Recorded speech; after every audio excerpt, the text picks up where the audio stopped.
Les forces des pays de la CEDEAO sous haute surveillance au Mali. Les autorités maliennes ont bien décortiqué l'intention qui se cache derrière la prétendue activation de la force de la CEDEAO, comme précisé dans le communiqué annonçant les sanctions prises par la conférence des chefs de accent aigu État de cette organisation régionale.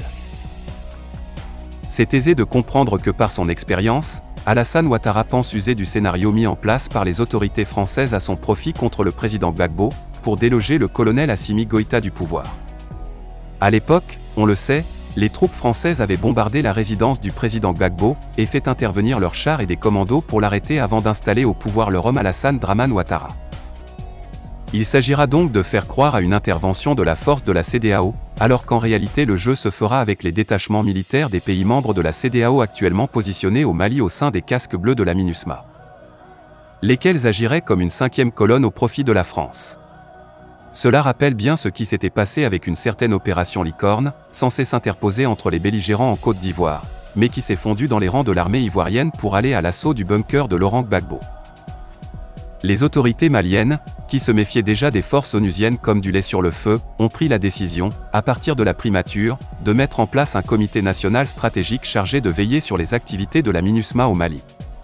Une façon de surveiller les dites forces qui ne pourront donc que s'en tenir à leur mission déclarée car au moindre écart elles seront déclarées non grata comme d'ailleurs l'ont été les ambassadeurs des pays membres de la CEDEAO priés de quitter le sol malien. Ce, en riposte aux décisions des chefs d'État de la CEDEAO, suivi du rappel des ambassadeurs des pays membres. Que les chefs d'État de la CEDEAO déchantent, le Mali assumera pleinement sa souveraineté dans le choix de ses partenaires et l'organisation de sa vie politique et institutionnelle, comme l'a rappelé le président Assimi Goïta dans son adresse à la nation suite aux sanctions prises par la CEDEAO. Mais il a tenu quand même à rappeler que le Mali reste ouvert au dialogue et à la concertation et que les partenaires doivent faire preuve de plus de compréhension parce que la situation du Mali est exceptionnelle. Dès lors, les portes du dialogue restant largement ouvertes, la CEDEAO et le Mali ont intérêt à se remettre à la table des négociations pendant qu'il est encore temps parce que les populations vigilantes l'exigent.